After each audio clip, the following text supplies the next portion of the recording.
Mensaje de Navidad 1985-1986 por el venerable maestro Ravolú. Introducción. Queriendo colaborar más ampliamente con la humanidad, se ha editado este libro con el fin de que a los estudiantes se les facilite, comprendan y profundicen más dentro del conocimiento esotérico, que es el que buscamos en estos momentos como único medio de salvación.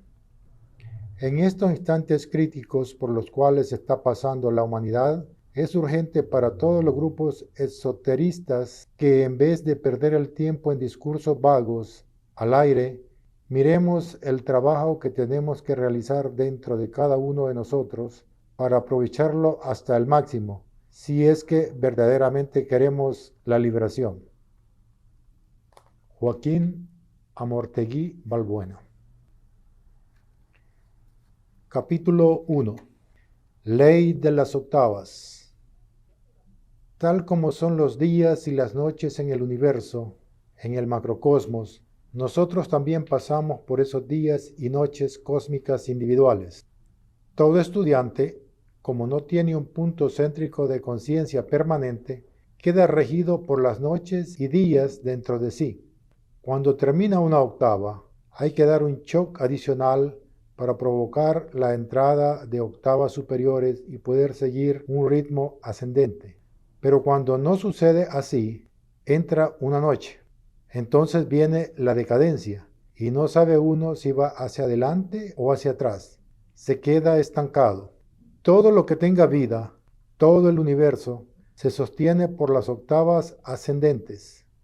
También nosotros, como somos microcosmos, necesitamos mantener estas octavas en ascenso, y para poderlas sostener debemos realizar cualquiera de las prácticas que da el venerable maestro Samael: desdoblamiento astral, concentración, meditación, eliminación de los defectos, para mantener ascendentes esas octavas dentro de nosotros mismos.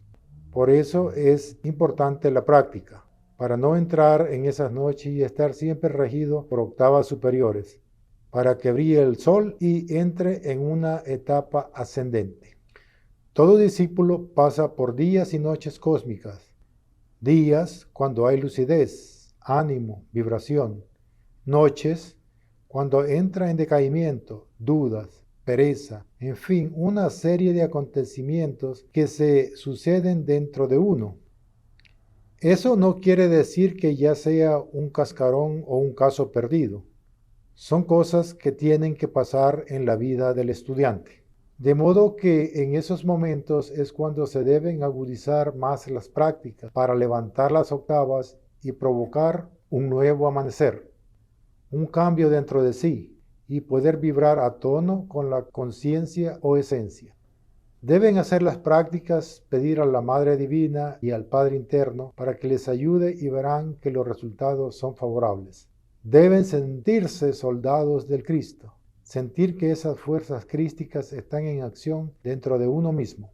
Cuando entra una noche, no se sabe ni para dónde va uno, ni de dónde viene. Esta es una cuestión psíquica que ha bajado de vibración de las octavas que rigen a cada uno de nosotros.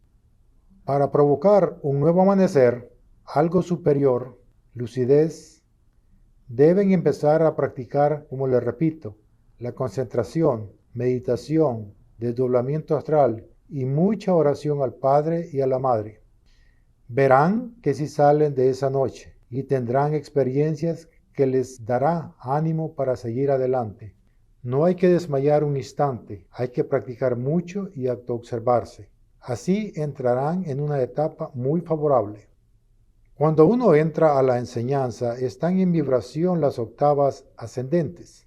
Eso se llama un día, pero ese día viene acompañado de la noche.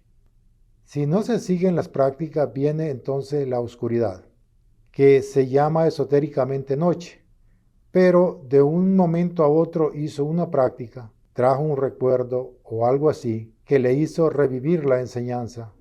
Eso se llama un nuevo amanecer dentro de sí, y es cuando recuerda uno que tiene que hacer prácticas y se pone las pilas a trabajar. Eso es lo que sucede, altos y bajos en la vida de uno mismo.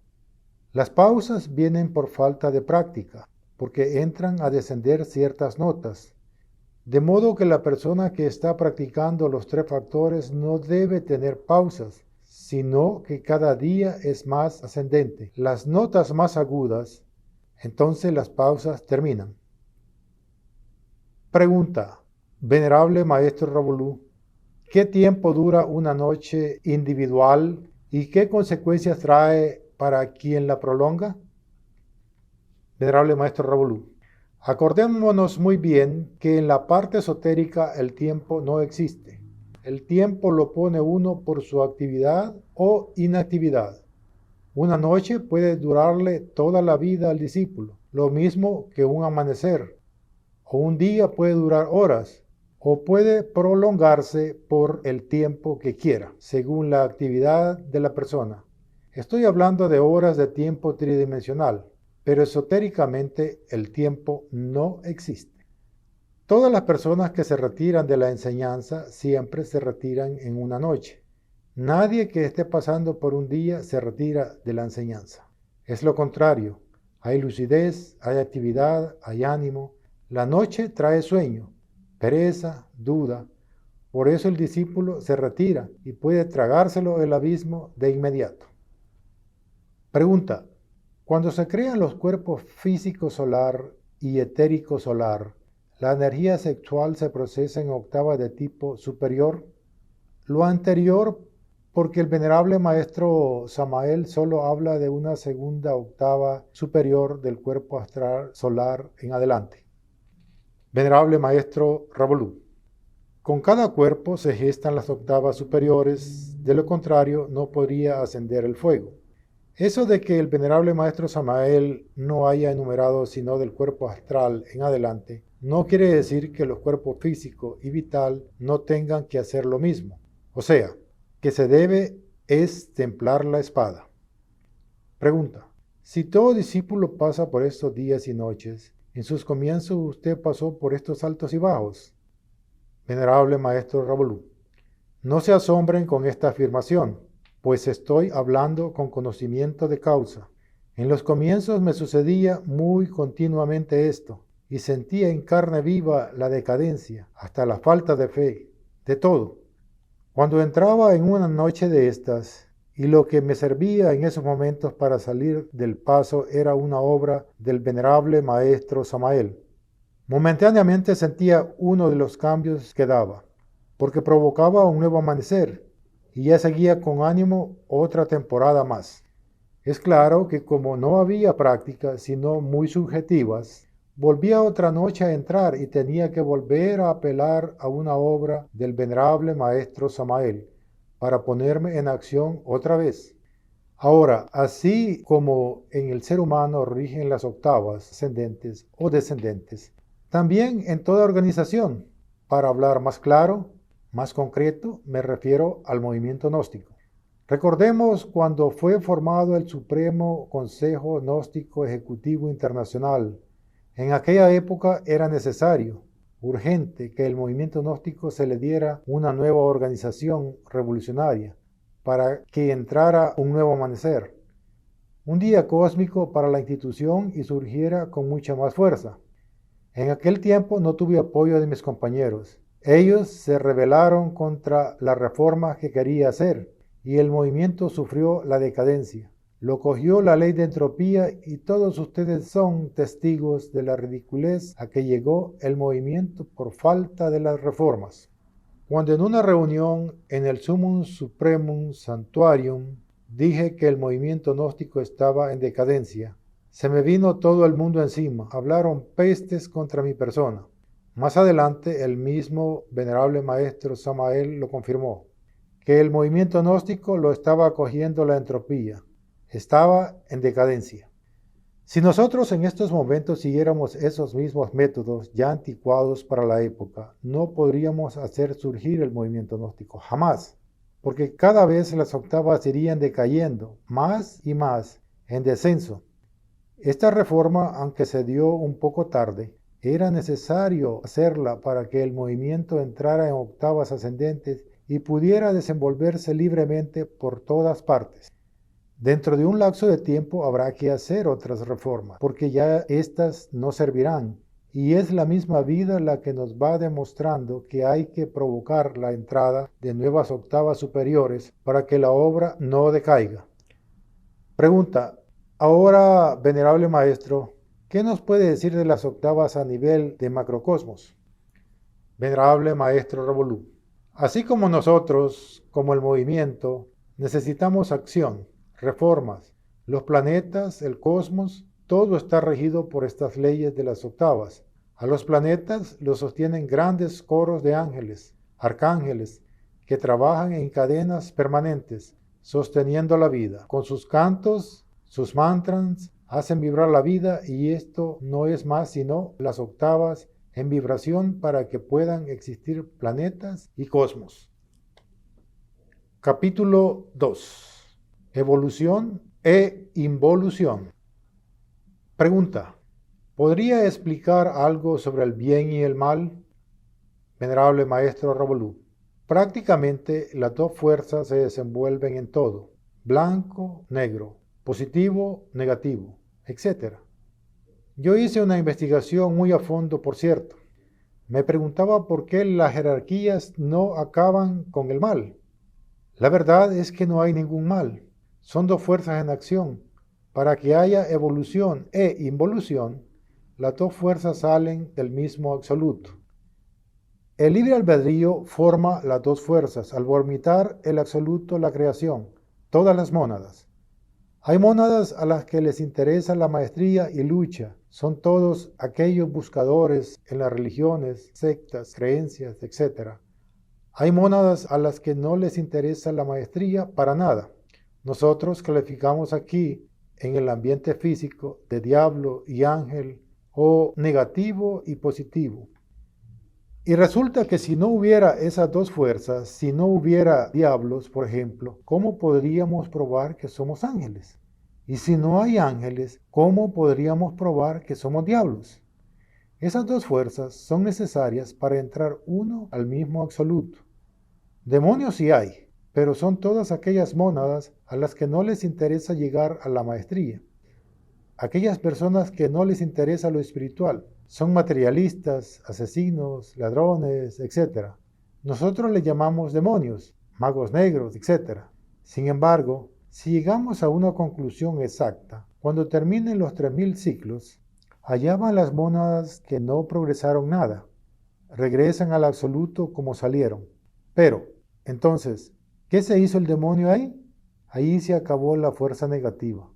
La única diferencia es que las mónadas a las que no les interesó la maestría, la liberación, llegan allá sin conciencia, como salieron, al contrario de las mónadas liberadas, con conciencia absoluta. Comparativamente, es como una hormiga cuando nos mira a nosotros, exactamente igual, y no vuelven a tener otra oportunidad. Pregunta: de todo este proceso que nos habla, ¿qué podría agregar? Venerable maestro Revolú: primero, se sale del absoluto, de la gran ley. Segundo, llega a la parte, podríamos decir, causal, mental, astral, vital y física. Cuando llega al físico es cuando ya lo coge la evolución e involución. Queda sujeto a esas leyes mecánicas de la naturaleza.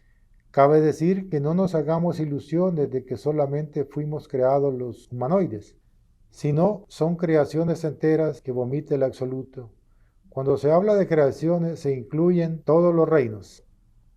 Pregunta: después de pasar por la muerte segunda y llegar al estado humano, ¿cuál es el porcentaje de esencia libre que trae la persona? Venerable maestro Revolú: puede venir con el mismo 3% de conciencia porque es una criatura inocente de lo que le ha sucedido. Entonces no ha despertado conciencia, bien inocente del proceso involutivo. Puede traer el mismo porcentaje, porque esa misma esencia, por más pura que venga, tiene lo yo es causa, y solamente aumentando liberamos el porcentaje de conciencia, cuando hay muerte de los agregados psíquicos, trabajando conscientemente sobre nosotros mismos, tal como lo dice el venerable maestro Samael. Pregunta, venerable maestro Ravolú, ¿podríamos decir que la esencia involuciona? Venerable maestro Ravolú, en realidad la esencia no involuciona. El que involuciona es el ego y el que se desintegra es el ego. La esencia no tiene ningún problema. Lo único es que ella va atrapada por el ego y sufre por estar atrapada, por haber fracasado. De todas maneras, la esencia está más allá del dolor y el dolor es del ego, no es de la esencia. La esencia está más allá del dolor, de la amargura y del sufrimiento. Pregunta, para cumplir los procesos evolutivos e involutivos, en ambos casos se necesita de un medio de expresión aquí en el mundo físico. Venerable maestro Ravolú, lo que es evolutivo e involutivo siempre necesita un vehículo de manifestación. Por eso hay diferentes casos involutivos en gente, en animales, en plantas y en minerales, y en la misma forma también evolutivos que se prestan para ese proceso. Vemos que en las mismas especies de un reino existe la evolución y la involución. Tenemos a los caballos, la variedad que se presenta entre estos animales. Hay unos que le falta es hablar, se educan y hacen maravillas, otros que ni con un palo aprenden. Lo mismo sucede con los perros, etc. Y en todo vemos la evolución y la involución. Pregunta, ¿se ingresa a los mundos infiernos desde la parte humana? Respuesta, una persona que no se dedique a trabajar con 3 factores, cuando termine su ciclo de tiempo lo coge la ley involutiva con todos sus agregados psíquicos. Desde la parte humana se ingresa a los mundos infiernos. Después que se le termina a uno el ciclo de tiempo, puede durar el cuerpo físico años, pero ya pertenece a los infiernos. Ahí tenemos a los asesinos, todas esas bestias degeneradas cometiendo barbaridades, porque ya pertenecen a los infiernos. Son habitantes del abismo. Pregunta, ¿cuándo se le quita la vida a una casa vacía, le cae la ley encima? Venerable maestro Ravolú, si alguien le quita la vida a una casa vacía, de todas maneras se viola el 5º mandamiento y la ley le cae encima. Pero por eso se cumple aquel pasaje bíblico de que se lanzarán bestia contra bestia. Hay algo importante para anotar sobre eso. Esto mismo me pregunté cuando el caso de Fidel Castro, y en vez de oír las noticias por la radio, me fui en cuerpo astral a darme cuenta cómo se encontraba cuando lo estaban juzgando.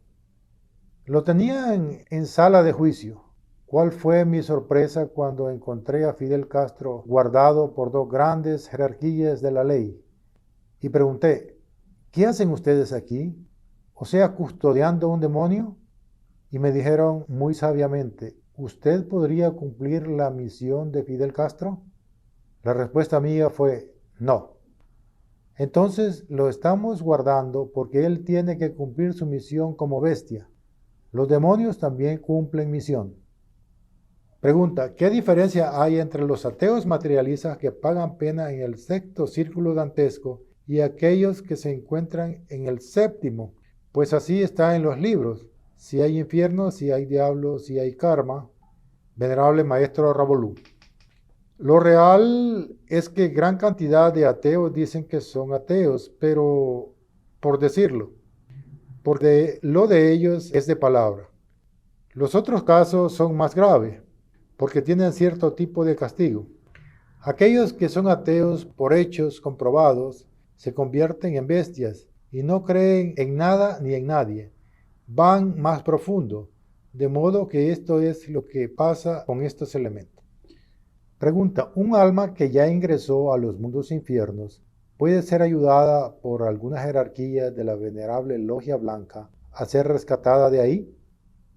Venerable maestro Ravolú. Es casi imposible que alguien la saque de donde ya ha sido sumergida. Pero hay alguien superior, que es el venerable maestro Judas, quien está trabajando y haciendo una gran labor en el mismo abismo. Ahí vemos la majestad de este gran patriarca, que está luchando contra lo imposible, haciendo lo posible, y tiene un grupo de almas preparándolas para darles una nueva oportunidad. Estoy hablando de las 96 leyes, o sea, primer círculo dantesco. Ya en las 192 de ahí para abajo no hay nada que hacer, ni nadie se mete a trabajar allá, porque ya es caso perdido. Pregunta: ¿la ley del péndulo es parte de la evolución e involución? Venerable Maestro Ravolú, en cuanto a la ley del péndulo, desde ahí parten la evolución y la involución. Pregunta: Venerable Maestro, las especies inferiores tales como cucarachas, insectos perjudiciales en general, ratones, lombriz de tierra y otros afines, ¿poseen su elemental? Venerable Maestro Ravolú, todas estas especies tienen su elemental. Todas ellas tienen su vida y se mueven dentro de su mundo y de sus leyes. Pregunta: aclárenos por qué no solamente es perjudicial ingerir la carne de cerdo, sino estar cerca donde se encuentran estos animales. Venerable Maestro Ravolú, si se mira un cerdo con un microscopio, no alcanza el cuerpo de este animal a dar campo a las millonadas de larvas. Al tener un cerdo en su casa, por ejemplo, esas larvas sobrantes o que se desprenden del cuerpo del cerdo van a posesionarse de uno y a causar grandes daños. Pregunta: si se separa una rama de un árbol y se planta, ¿el elemental de esa nueva planta proviene de la anterior? Venerable Maestro Ravolú, cuando uno corta una rama o un árbol para plantar uno nuevo, esa rama que se siembra sirve de vehículo a otro elemental que corresponda a la misma familia. Para una nueva vida hay un nuevo árbol con su elemental. Capítulo 3. La medicina. Maestro, ¿nos puede dar una explicación sobre la medicina y cuántas clases de medicina existen? Venerable Maestro Ravolú, prácticamente la medicina no es que sea mala, sino que el material humano que la ejerce es el malo. Así es que no hay nada malo en la vida, sino que el malo siempre es uno, que hace mal uso de las cosas. En cuanto a la medicina, por ejemplo, conozco una gran cantidad de gnósticos de esta época que se han dedicado a la medicina y no ha quedado uno solo, ya que se han dedicado a conseguir dinero y mujeres. Ese ha sido el problema de la medicina. Por eso no apoyo a los médicos gnósticos. Dentro del movimiento gnóstico, cada cual es libre, pero el que se decide a la medicina, diga que es un elemento que está fuera de una vez. Yo sé que no hay esa voluntad para sostener una persona que dentro del movimiento gnóstico ejerza la medicina. El verdadero médico gnóstico no necesita dedicarse a hacer cursos de medicina ni nada de esas cosas. Trabajando con los tres factores, llega el momento en que la ley o las jerarquías le van dando sus dones de acuerdo con los méritos, y el que tiene vocación para médico, pues recibe el don de curación. Ahora, hay otros campos que es muy importante aclarar, y es que trabajando uno con los tres factores, cuando se llega a la maestría, a cierta categoría de maestro, todo maestro puede ser del rayo que sea, puede curar enfermos, o sea, recibe ese don por gracia y méritos.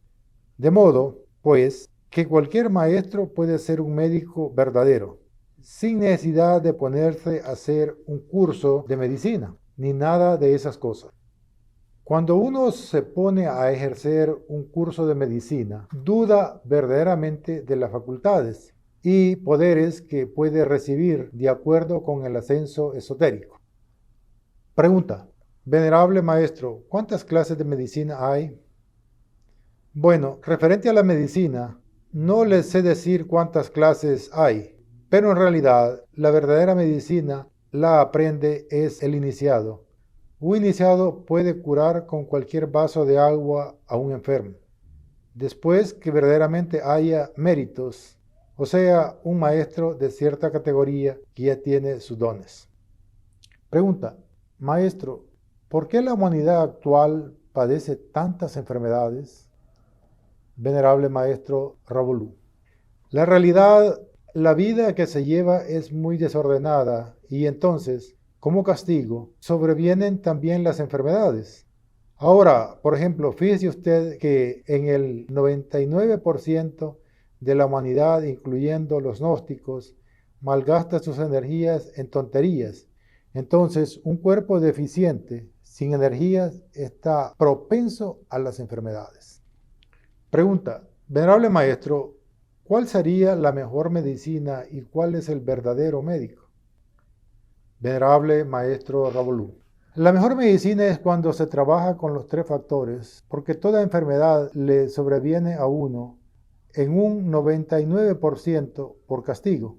Entonces, si la persona está trabajando con tres factores, es muy lógico que con la transmutación se curan las enfermedades y con la muerte también, porque deja uno de estar cometiendo errores, entonces se libra de las enfermedades o se cura si es que las tiene. Pregunta, ¿y el verdadero médico?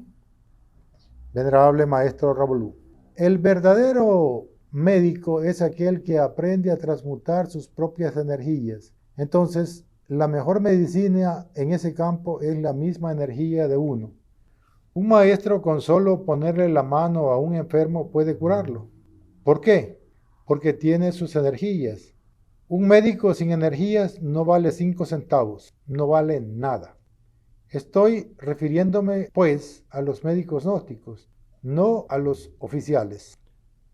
Pregunta, referente a eso, maestro, ¿es mejor utilizar la medicina oficial?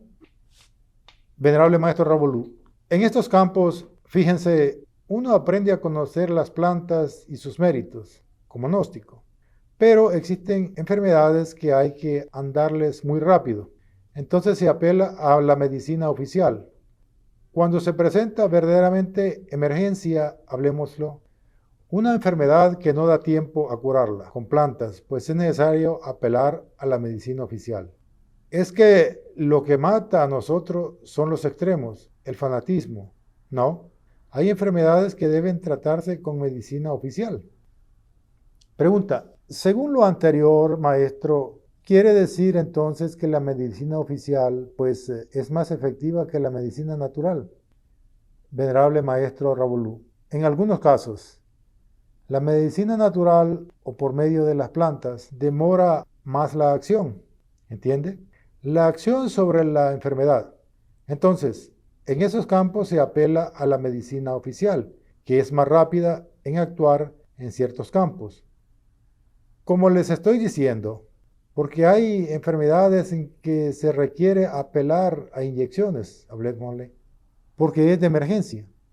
En algunos casos así, de emergencia, apela uno a la medicina oficial, porque es más rápida. Pero en realidad las plantas son más lentas, pero curan radicalmente. Pregunta, ¿en cambio la medicina oficial es parcial? Venerable maestro Ravolú, parcial nada más. Pregunta, ¿usted está de acuerdo con las operaciones, quitar órganos, tumores? Venerable maestro Ravolú, bueno, un tumor hay que sacarlo. Es que fíjense en lo que les digo, no hay que llegar a ser extremistas, irse uno a los extremos, porque hay, por ejemplo, un tumor. Es necesario operarlo, porque si no se opera, ¿cómo se saca? Entonces, si lo empiezan a sacar con plantas, se puede disolver, sí, pero entonces demora más. Así pues, siempre existen ciertos casos o secciones, hablemoslo, en que hay que apelar a la medicina oficial, otras veces con las plantas, de acuerdo con el caso. Pregunta, ¿pero en el caso de los órganos no es aconsejable? Venerable maestro Ravolú, no, ningún órgano. Ya se trató de órgano, pues ya es una deficiencia para el organismo. Entonces ya, ahí sí, es grave la situación, es grave. Pregunta, o sea que no es recomendable recortar ningún órgano. Venerable maestro Ravolú, ningún órgano. Ya mutila uno, ya queda fallo. A una máquina, quítele usted un tornillo y ya trabaja mal. Así somos nosotros exactamente igual. Cualquier órgano que nos quite, se va dañando después los otros órganos. Claro, todo va fallando. Pregunta. Con respecto al venerable maestro Wiracocha y todos esos grandes maestros, ellos han trabajado con la medicina. ¿Qué nos puede comentar al respecto? Venerable maestro Robolu. Me gusta mucho su pregunta, puesto que da cabida a una explicación un poco más amplia. Para los que lean este libro, no se atengan solamente a una cosa. Estos maestros, Wiracocha, Hermes y todos esos grandes maestros de la medicina, ellos no llegaron a la maestría por la medicina. Estoy hablando claro. Ellos llegaron por el trabajo con 3 factores. Pero como tenían esa vocación a ese rayo, se perfeccionaron en la medicina. Pero tuvieron que trabajar con 3 factores. Ese es el problema de los gnósticos, de los médicos gnósticos, que veo yo y que ha habido y que lo seguirá habiendo, de que se dedican a la medicina y se olvidan de los 3 factores. Y ahí resulta que no van a conseguir espiritualmente nada, absolutamente nada. Pierden su tiempo. De modo que estos maestros que hace mención llegaron a la maestría por el trabajo con 3 factores. Y la medicina es algo que le agrega uno a los 3 factores. La medicina no es que sea el sacrificio por la humanidad. Ahí no hay que confundir el sarampión con el peón de Sara. Cada cosa en su puesto. La medicina queda calificada como obra de caridad, como un deber de nosotros. Por eso no se debe cobrar por la medicina, porque es una obra de caridad. Eso queda ante las jerarquías o ante la ley como obra de caridad. Allá se conocen 3 factores para todos, médicos, gnósticos y no médicos. Son 3 factores los que lo llevan a uno a la maestría y a la superación. Pero la medicina es un agregado que le pone uno ahí para ayudar más, para ayudar a la humanidad en ese campo. Pero no para explotar, que es lo que siempre he visto en los médicos gnósticos, que se llenan de plata y de una vez se salen de la gnosis y empiezan a abusar. Ese ha sido el resultado de todos los médicos gnósticos que conozco en la actualidad. Pregunta. Maestro, si conocemos algo de la medicina, por ejemplo, que tal cosa se cura con tal cosa, y de pronto alguna persona, un hermano, tiene ese mal, y uno le dice, hombre, tómese esto, ¿ahí está aprendiendo la medicina? Venerable Maestro Ravolú, correcto, está aprendiendo la medicina. Si no, está colaborando, porque quien cobra la medicina, haga de cuenta que no está haciendo nada. Está echándose más tierra encima, porque está cobrando algo que uno no ha hecho. Porque uno solamente es un instrumento en esos campos, puesto que las jerarquías divinas curan por medio de uno, o la ley le da permiso, o por medio de uno. Entonces, la persona queda como un instrumento nada más, un mediador, pero uno no es el que cura es otro. ¿Entendieron? Entonces, fíjense que uno está cobrando un trabajo ajeno. Pregunta, o sea, maestro, que uno se está ganando un karma cuando está cobrando. Claro, es lógico, porque uno está cobrando un trabajo que no ha hecho. Uno es un instrumento nada más. Pregunta, ¿esos personajes justifican el cobrar algo porque dicen que han gastado plata, ya sea en transportes hacia determinados lugares para adquirir las plantas o han pagado por sus estudios? Además dicen que tienen que cobrar necesariamente alguna cantidad, cualquier cosa. ¿Usted qué nos dice al respecto? Venerable Maestro Ravolú. Bueno, pero es que ellos se dedican a esa profesión. Fíjense ustedes, a mí me ha tocado curar muchos enfermos y nunca he cobrado 5 centavos. Ni si me lo han ido a pagar, los he recibido. Porque si los hubiese recibido, hasta plata tendría. Así pues, nunca, jamás he recibido 5 centavos, porque sé que es una parte delicada, delicadísima. Entonces es mejor no hacer uno el favor que ir a cobrar por un favor de eso. Por eso no estoy de acuerdo, no he estado nunca de acuerdo con los médicos gnósticos. Pregunta, ¿que se llaman gnósticos? Venerable Maestro Ravolú, se llaman gnósticos, porque en realidad no he visto el primero un verdadero médico gnóstico que cobra. Pregunta, casi todo el que empieza a estudiar la medicina natural dice que no va a cobrar, que lo hace solamente para colaborar y como un complemento. En este caso, ¿qué nos dice usted? Venerable Maestro Ravolú, siempre ha habido esa evasiva y siempre he oído de todos los que se dedican a la medicina el mismo cuento, pero resulta que después salen cobrando más que los médicos oficiales. Esa es la tremenda realidad. La ambición no los deja proceder bien, la pura ambición. Si el médico empezara a morir, magnífico, pero eso es lo que menos hacen. Pregunta, maestro, tengo entendido, según lo que usted habla, que es el ser quien dirige la medicina. Venerable Maestro Ravolú, es que mire, si el médico gnóstico se dedicara a trabajar con los tres factores, llega el momento en que recibe verdaderamente ese poder de curar los enfermos. Entonces ya sabe manejar ese poder, tiene voluntad y tiene todo para manejar ese poder. Pero lo que pasa es que los médicos gnósticos, ninguno ha querido morir. Entonces no saben manejar esa facultad, ese poder de curación. La ambición se lo lleva. Pregunta. Entonces, maestro, eso sería como si nosotros practicáramos ahora mismo, por ejemplo, para despertar la clarividencia, ¿nos haría más daño? Venerable Maestro Ravolú, exactamente. Es que, fíjense ustedes, todos queremos despertar facultades, poderes, en fin, todo, pero no queremos empezar por donde debemos empezar todos, que es la muerte. Cuando uno comienza a trabajar con tres factores, comienza a prepararse para poder manejar los poderes y facultades que va recibiendo. Y eso es lo que menos queremos hacer. Entonces, el médico gnóstico que no empiece por ahí es un fracaso. Pregunta, o sea que la verdadera medicina, según lo que acabamos de entender, son los tres factores de la revolución de la conciencia. Venerable Maestro Ravolú, claro, son los tres factores.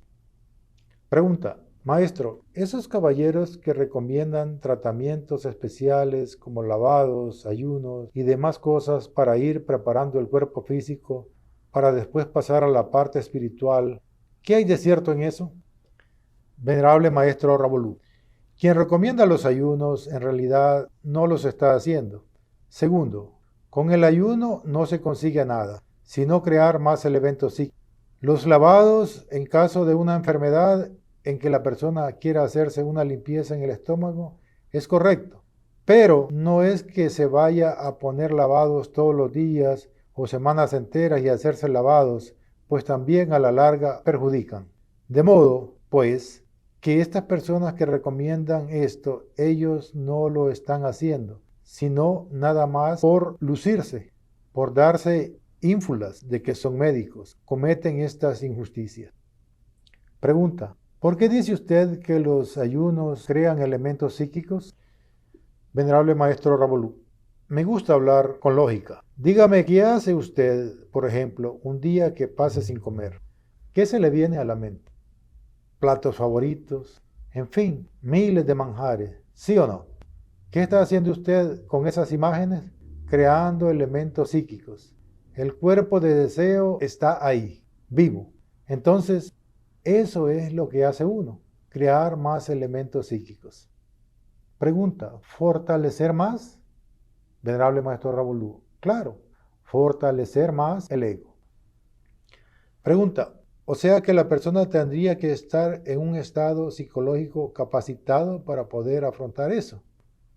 Venerable Maestro Ravolú, claro, es lógico que al ordenarle a jerarquías superiores a uno un ayuno de 9 o 40 días es porque está ya preparado psíquicamente. Ya ese elemento sabe manejar esos días de ayuno. Con meditación, reemplazando la imaginación, que es la que viene a crear los elementos psíquicos. Pregunta, o sea que con el ayuno no se despierta ninguna facultad. Venerable Maestro Ravolú, nada absolutamente. Lo único que consigue es debilitar el cuerpo físico y crear elementos psíquicos. Capítulo 4. El trabajo individual. Pregunta: ¿cuál es la diferencia entre la conciencia, el íntimo, el alma, el ser, la mónada? Venerable Maestro Ravolú. El íntimo, espíritu, la conciencia, alma divina, alma humana, la esencia, dependen de la mónada. Son partículas. Cuando el absoluto vomita, así se habla esotéricamente, de la mónada se van dividiendo por desdoblamiento el íntimo, la conciencia, alma divina. Por el desdoblamiento, el íntimo, la conciencia, alma divina, el alma humana, la esencia, se van dividiendo en partículas y cada una cumple una función en nosotros. Por eso, cuando empieza a ascender, el íntimo se va embelleciendo y engrandeciendo más, porque él va absorbiendo todos los extractos anímicos, todas aquellas chispas que están desprendidas. Para fabricar alma, ¿qué hay que hacer? Hay que empezar a morir, porque cada yo tiene una partícula de esencia o de alma. Ese es el punto de partida. Entonces se pasa a ser un alma. Si queremos fusionarla, entonces viene el alma divina. Las dos son las almas gemelas, masculina y femenina, humana y divina. El alma humana necesita de algo para brillar en su esplendor. Ese algo es el alma divina. ¿Cómo? Por medio de la magia sexual, porque es por el fuego del Espíritu Santo, producto de la transmutación, que ella viene a brillar. Pregunta: ¿qué es un bodhisattva? Venerable Maestro Ravolú. Un bodhisattva es el alma humana que viene con sus cuerpos de pecado, su ego. El maestro, el íntimo, manda adelante su esencia, una partícula del alma humana, para que se prepare y el resto se queda con él. Y desde allí, él está vigilando, luchando por ese cuerpo, ayudando hasta que él ve que ya se preparó y que ya puede ocupar ese puesto. El maestro no se va a arriesgar a venir a un cuerpo lleno de inmundicia, a que de repente se vaya a ir de cabeza. Mientras tanto, el maestro está fuera del cuerpo. Una cosa es un estudiante o bodhisattva que viene a levantarse, que obligatoriamente tiene que trabajar con 3 factores si es que quiere verdaderamente levantarse. Otra cosa es un maestro que viene a cumplir una misión específica, que no tiene necesidad de arcano, porque ellos vienen únicamente a cumplir una misión, no vienen caídos. Pregunta: Venerable Maestro, ¿qué nos puede decir del Cristo? Venerable Maestro Ravolú, la fuerza del Cristo abarca todo lo que tenga vida y se manifiesta en todas las personas que anhelan su liberación y que empiezan a trabajar con los 3 factores. Esa fuerza impulsa las diferentes partículas divinas de los cuerpos y hacer ascender a las personas que están trabajando. La fuerza del Cristo salva, pero no como creen las religiones, que con solo venir el Cristo a entregarnos sus enseñanzas vamos a quedar salvos. La fuerza del Cristo salva, pero tenemos que encarnarla dentro de nosotros. Con el trabajo de los 3 factores, sin ese trabajo no puede nadie salvar a nadie.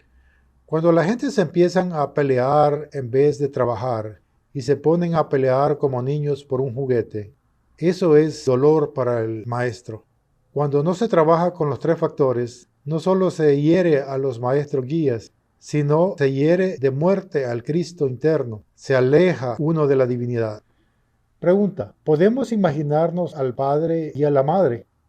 Venerable Maestro Ravolú, el padre y la madre no se dejan ver del discípulo que no está preparado. Si el discípulo conociera a su padre y a su madre, se llenaría de orgullo y vanidad diciendo: mi padre es el maestro tal, tiene esto y aquello, etc. Mi madre es esto y más aquello, y vendría a querer pasar por encima de los otros, porque así es el terrícola, el humanoide, Entonces el padre y la madre conocen todo eso y no quieren que rodemos por esa causa. Pregunta: cuando nosotros trabajamos sobre sí mismos, ¿quién o cuál es la parte que trabaja? ¿Cómo debemos orar? Venerable Maestro Ravolú, cada uno trabaja de acuerdo con su capacidad o porcentaje de conciencia.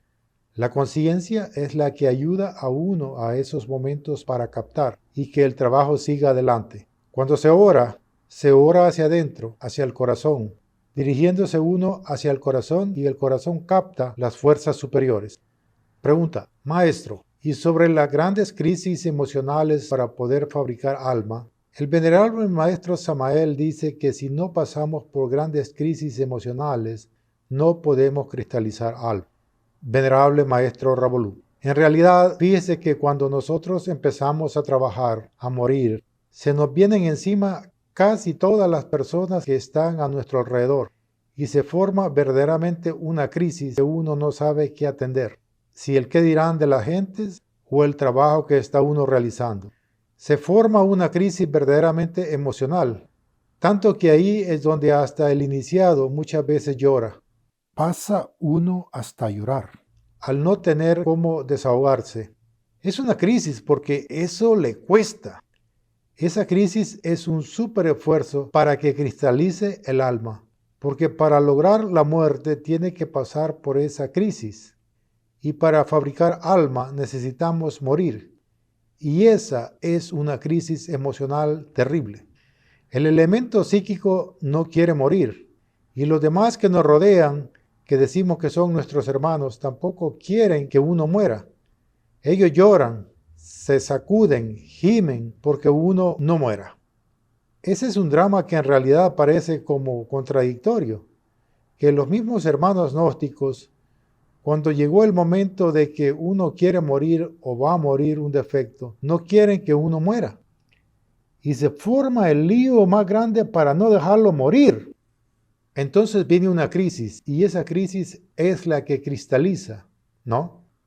Porque si uno se identifica con los que se lamentan, con los que lloran, no muere. Entonces se crea una crisis terrible que uno no haya que hacer. Hasta que uno define la muerte y que los demás lloren lo que les dé la gana o digan lo que les dé la gana. A cada momento pasan esas cosas en uno, pero al comienzo es mucho más doloroso, porque de ahí en adelante ya uno va haciendo más conciencia. Entonces ya recibe aquello más natural. Pero al comienzo es muy dramático y terrible eso. En realidad, cuando uno pide luz, iluminación, las jerarquías le mandan dolor, porque después del dolor es cuando ven si uno verdaderamente está en capacidad de recibir el conocimiento. Entonces, cuando uno empiece a pedir iluminación, espera dolor, pero del bueno. Pregunta: ¿garrote duro? Venerable Maestro Ravolú, por los dos lados, porque uno tiene que ver el elemento que está preparado o no, o prepararlo para que no vaya a hacer mal uso del conocimiento. Pregunta: o sea que le queda en vivo y en directo esa enseñanza. Venerable Maestro Ravolú, en directo. Entonces, cuando uno aguanta todos los garrotes que le caen encima, dolor que le mandan a uno por todo lado, se recibe sin protestar, con amor y firmeza, y viene el conocimiento, porque ya ha probado su capacidad para recibirlo. Sabe cuidarlo, porque uno cuida lo que le cuesta. Cuando uno ya ha probado hasta la saciedad que quiere el conocimiento, después de todas esas borrascas que ha podido soportar, viene ese conocimiento. El conocimiento es conciencia, es sabiduría, es iluminación. Quienes crean que las jerarquías nos van a despertar conciencia, que le van a regalar grados o iniciaciones, porque se cree uno que es el chacho de todos, están totalmente equivocados esas personas que creen y actúan de esa manera. A nosotros no nos pueden regalar la conciencia, ni las iniciaciones, ni los grados, mientras no hayamos mostrado un trabajo dentro de cada uno de nosotros. O sea, que cualquier grado nos cuesta muchísimos sacrificios para adquirirlo. No porque las jerarquías no estén en capacidad de despertarle las facultades, poderes a uno, pero ¿qué haría un maestro despertándole poderes, facultades a un demonio? Pregunta, venerable maestro Ravolú, ¿cómo se entiende el hecho de que hay que explorar, descubrir nuestros agregados psíquicos en los 49 niveles de la mente? Venerable maestro Ravolú, el trabajo de nosotros es empezar por la parte física, la muerte. Creemos a veces que eliminamos un defecto aquí, en la parte física, y que ya se acabó en todos los diferentes niveles de la mente del individuo. Nosotros tenemos que pasar a la parte astral, a la parte mental, a ir liberando esas esencias que están en esos elementos psíquicos, porque conforme nosotros tenemos un cuerpo físico tridimensional y tenemos el vital, astral, mental, causal, así también en esas dimensiones existe el yo, en una forma más sutil, pero existe. Entonces, lo que dice el maestro Samael en ese campo es aprender a sacar la esencia que tiene atrapada el ego en la mente. Un yo mental, que son los yoes más delicados, porque se disfrazan mucho. Demasiada lucha. Cuando uno llega allá, ya hay conciencia, ya tiene sus bases puestas aquí en esta vida. Ya uno afirma esas bases para poder comenzar el trabajo. En el plano mental y causal, ya hay una base fundamental.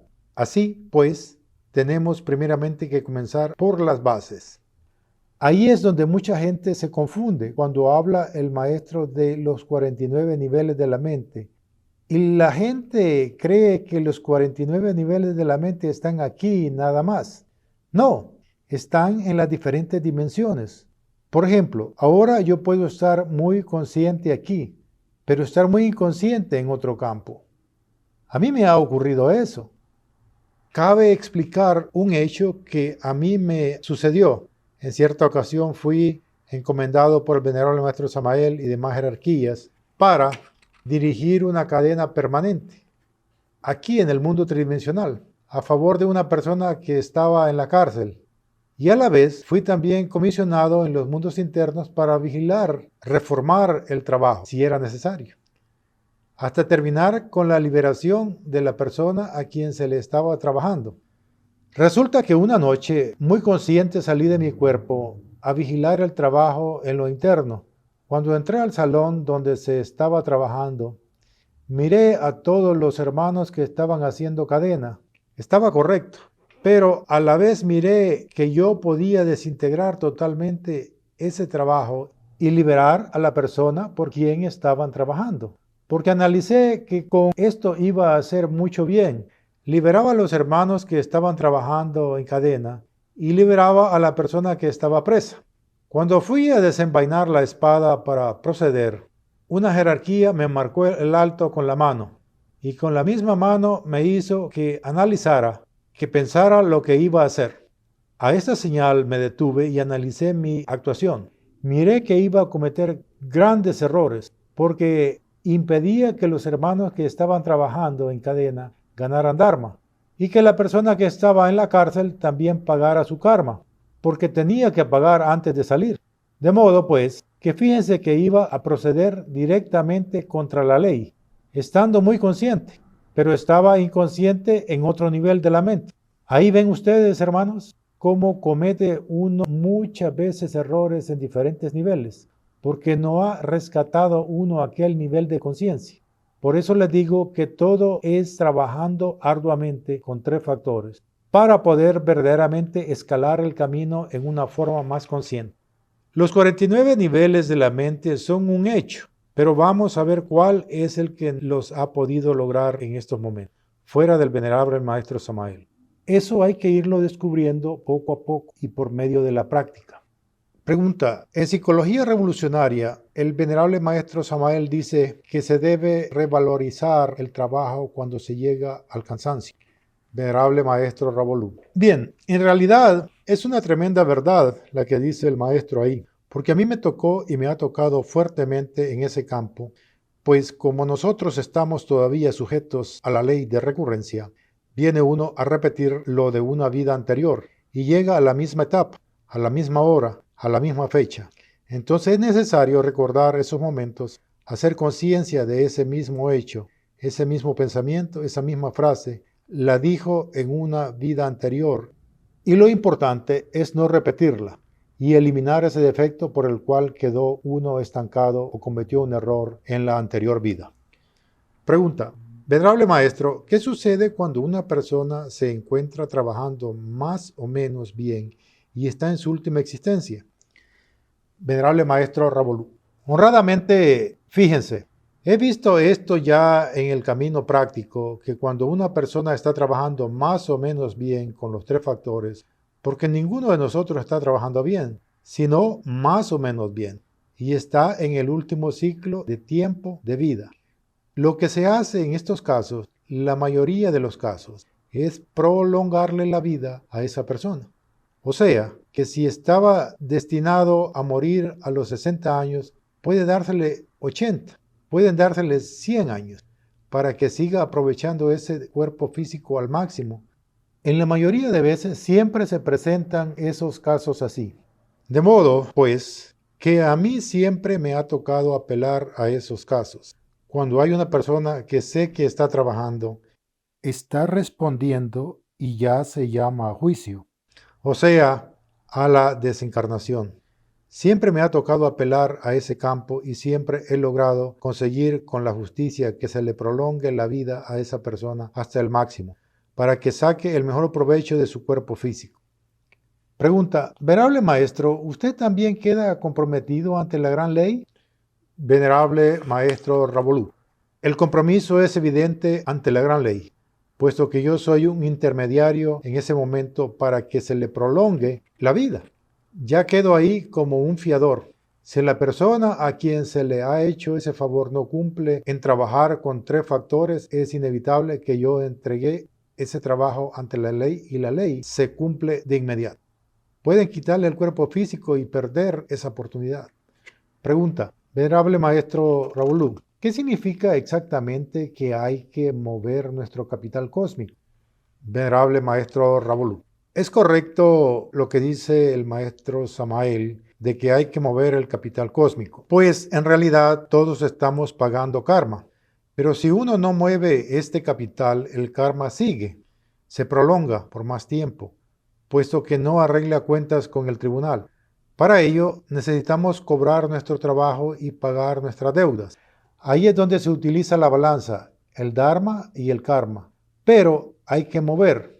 Si uno no cobra, no le pagan en mucho tiempo. Y si cobra sin tener capital, también le va a venir dolor. De modo, pues, que cuando se está trabajando con tres factores y se tiene un lapso de tiempo trabajando fuertemente, es bueno acercarse al tribunal a pedir cuentas. Esto se hace un poco consciente, por eso es necesario el despertar de la conciencia. Pregunta: ¿y en cuanto a pactar con la ley, es conveniente hacerlo?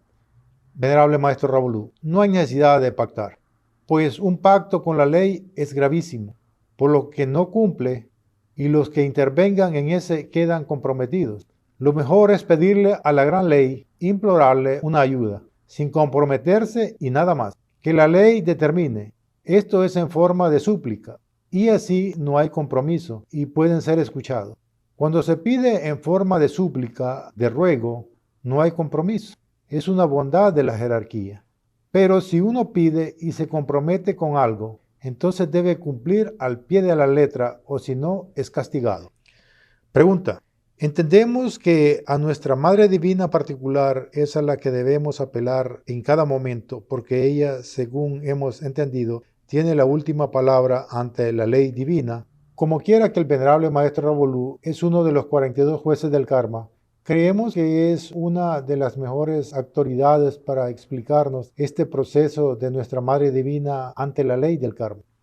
Venerable maestro Ravolú: bueno, la realidad es esta, que la Madre Divina y el Padre interno de nosotros son partículas del real ser. Cada una cumple una función diferente. La Madre Divina es la que nos conduce verdaderamente por el camino. Ella se entiende directamente con la parte evolutiva de la castidad de nosotros. En fin, a ella es a la que debemos apegarnos nosotros día y noche, para que ella no nos deje fracasar. como también tiene la otra cara. Si nosotros desobedecemos, no nos acordamos de ella y cometemos barbaridad y media, cuando desencarnamos o antes de desencarnar, lo llaman al tribunal a uno, ya en caso perdido. Como ya se perdió uno, lo llaman al tribunal de cuentas.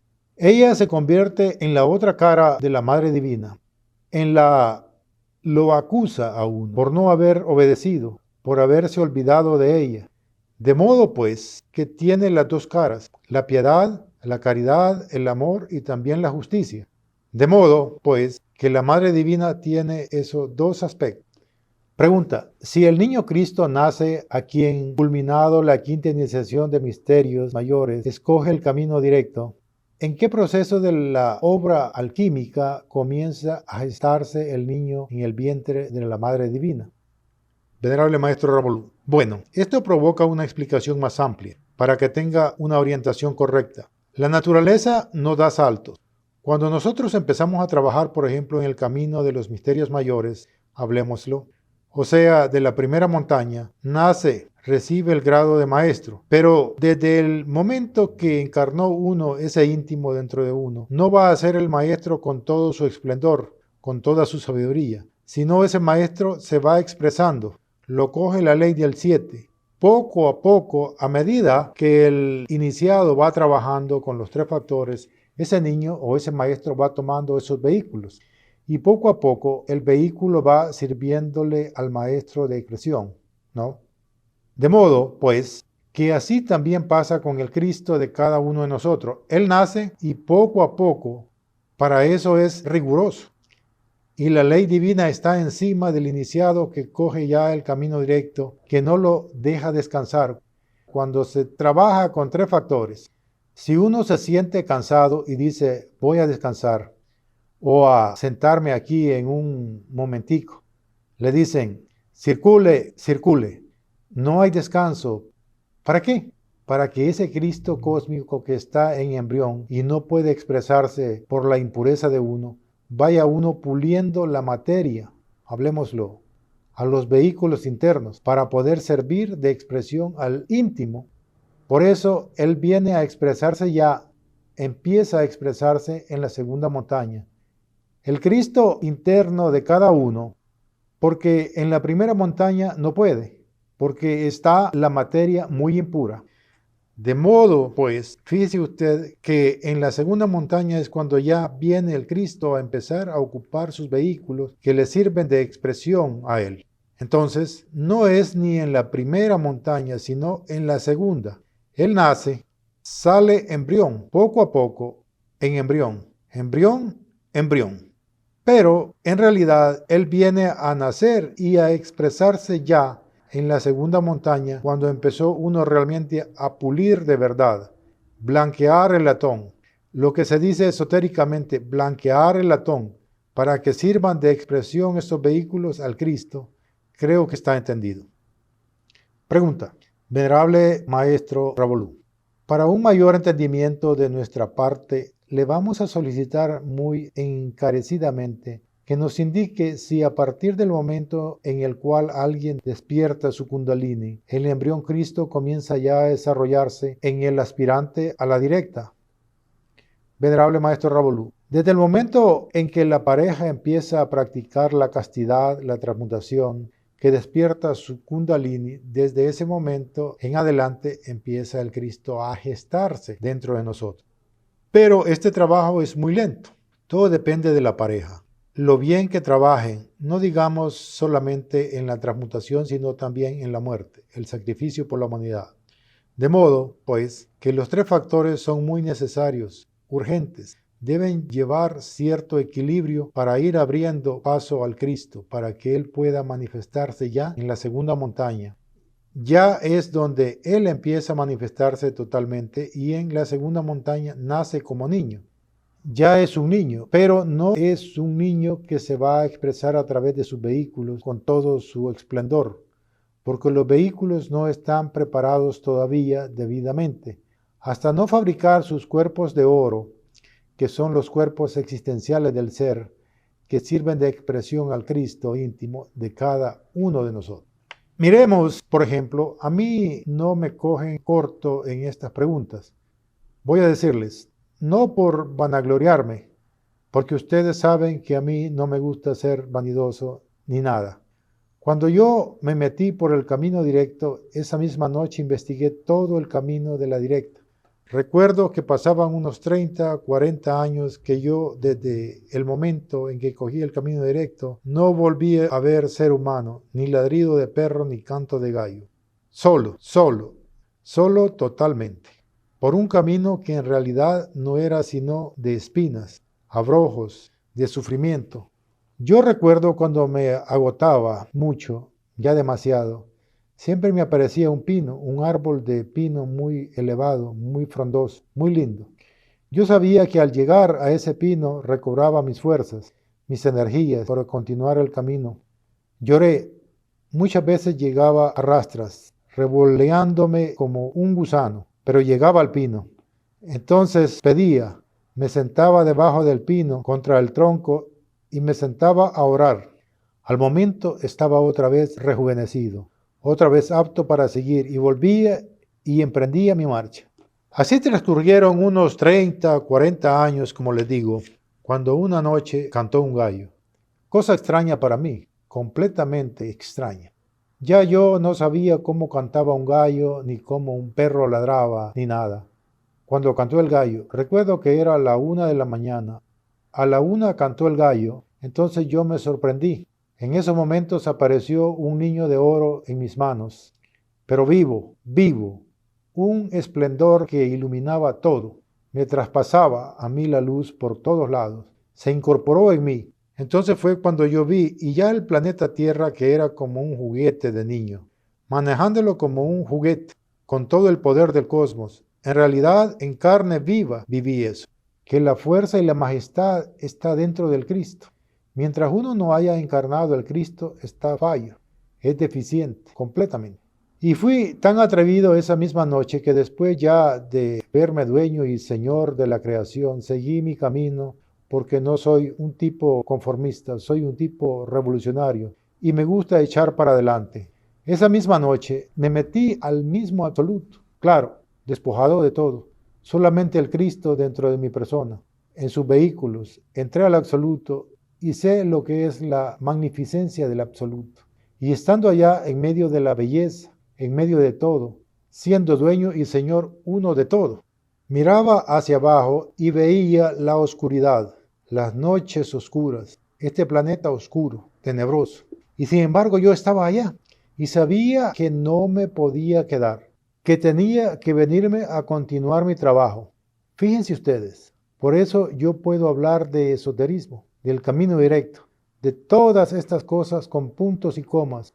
Les hago una narración así por encimita, porque si me pongo a detallarles, duraríamos un poco de días detallándoles todos estos puntos. Pregunta, quisiéramos que nos indicara exactamente qué representa ese pino gigantesco que usted se encontró en esas experiencias. Venerable Maestro Ravolú, el pino significa el íntimo de uno. Si el pino está elevado, muy elevado, pues es antiguo el íntimo de uno. Es muy antiguo. Si es un pino bajo, de poco tamaño, pues es nuevo, o sea, no es un iniciado de muchos siglos. El pino simboliza el íntimo de uno. Y la altura, la antigüedad, hablemoslo, de las otras épocas o eras en que ha trabajado. Pregunta, en este caso el símbolo que se utiliza en la Navidad, el árbol de Navidad, es como una alegoría también del íntimo. Venerable Maestro Ravolú, del íntimo, sí señor, del íntimo.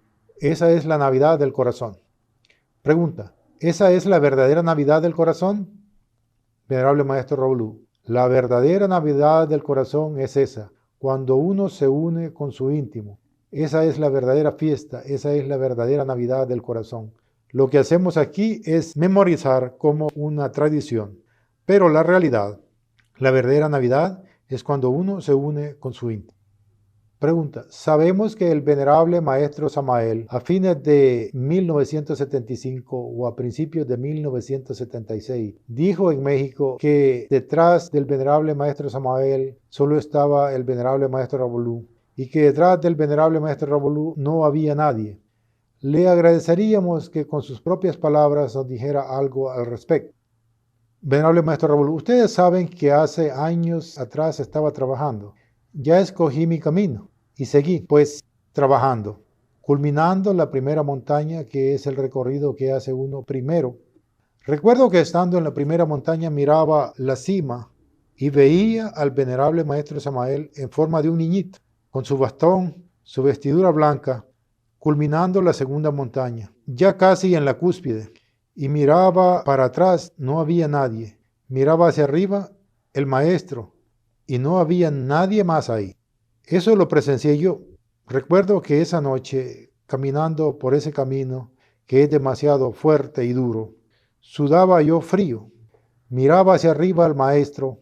Por allá lo alcanzaba a ver ya al final de la segunda montaña. Y yo sabía, tengo que hacer este recorrido, pero no puedo correr. Tengo que ir paso a paso para poder verdaderamente irme midiendo el paso y no ir a resbalar y caer. Pregunta, ¿sería tan amable, venerable maestro, de relatarnos aquí alguna de sus últimas experiencias o encuentros con el venerable maestro Samael Aun Weor? Venerable Maestro Raúl, bueno, hace poquitas noches estábamos con el venerable Maestro Samael en un templo sagrado y miraba yo al venerable Maestro Garga Kuchinis. No estoy hablando de Julio Medina, sino del venerable Maestro Garga Kuchinis, porque a mí me estaban condecorando una condecoración como de un comandante, hablemoslo. Veía al Maestro Garga Kuchinis porque él era verdaderamente el abanderado, que si el venerable Maestro Garga Kuchinis hubiera dominado sus vehículos, caramba, él fuera el abanderado.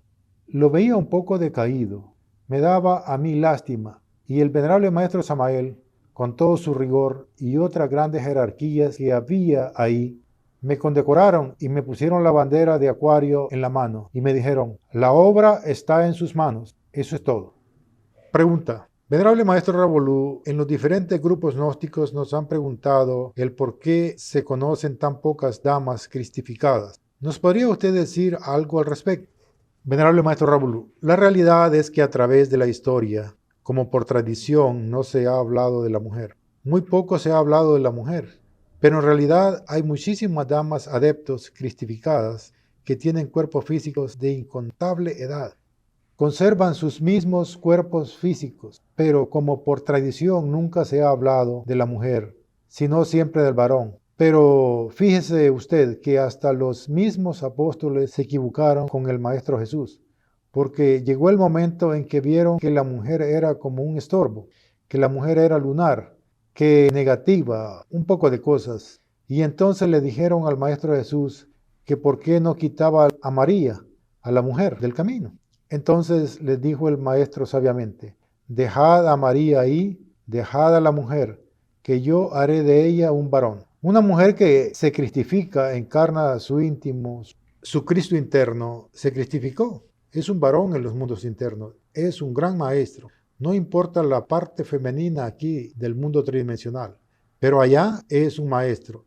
Entonces, bórranse ustedes de la mente que porque la mujer no se menciona, no ha llegado a la cristificación. Muchísimas. Claro, toda la que se lo proponga llega. Pregunta, maestro, ¿nos podría ampliar algo más para que la mujer alcance su cristificación? Venerable Maestro Ravolú, siempre en esa cuestión de querer mirar a la mujer como la parte negativa o lunar. He sostenido, porque me he dado cuenta que en realidad la mujer no es que sea lunar, es el símbolo únicamente de la luna, es un símbolo, pero no es que sea lunar, porque la mujer es lunar lo mismo que el varón. Si nosotros no hemos fabricado los cuerpos solares, no hemos encarnado nuestro íntimo, nuestro real ser, somos lunares, somos tan negativos como la mujer. Por eso, fíjense, después de la muerte llega uno, encuentra una persona que no ha trabajado, que no ha practicado. El hombre allá es una mujer, una vieja con polleras. Sí, y la mujer asume la figura de varón allá, después de la muerte, porque la mujer siempre ha tenido esa inquietud. Ay, no haber sido yo varón, que no sé qué, que sí sé cuándo, sí o no. Bueno, entonces, allá se dan invertidas las cosas. Ahora, yo digo, ¿cuál es la machera? ¿Cuál es la parte positiva del varón? Ninguna. Estamos igual a la mujer, igualitos. Entonces, ¿por qué van a sentirse ustedes menos que el varón? Nunca, jamás. No se puede ir a rechazar a la mujer o menospreciarla, porque es exactamente igual al varón. Tan lunar la una como lunar el otro. Si la mujer fabrica sus cuerpos solares, es un maestro. Entonces, ¿qué? ¿Por qué eso de pensar que la mujer es menos que el varón? ¿Quién es más que nadie? Si la mujer trabaja, llega la cristificación, el varón puede quedar rezagado.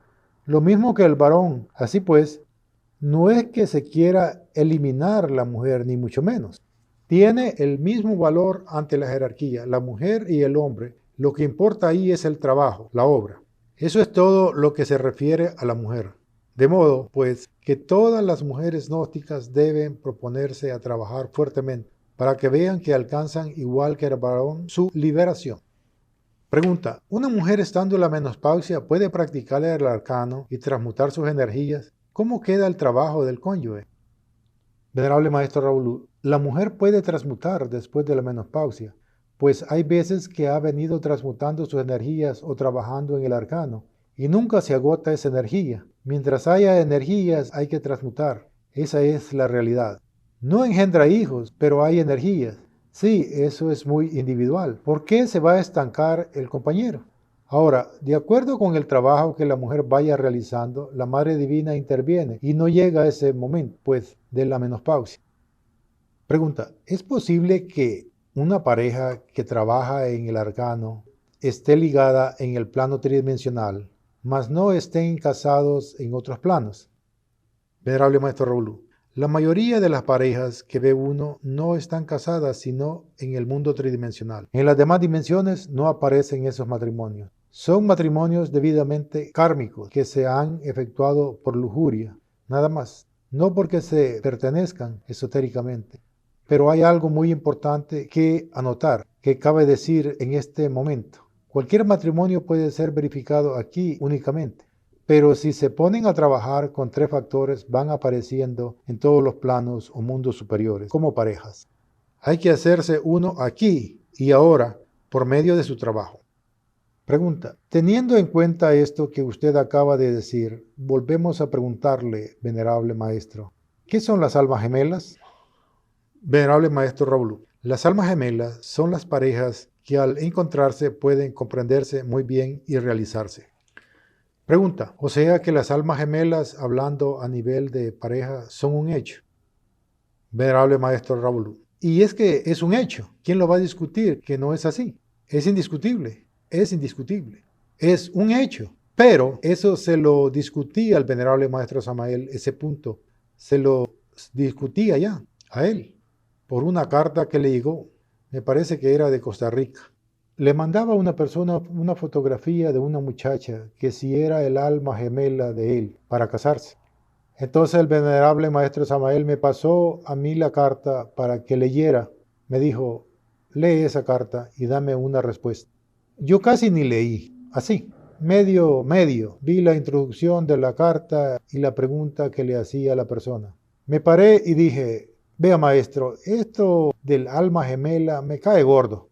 Así se lo dije. Entonces se paró el maestro, enérgico, y dice, ¿existen o no existen?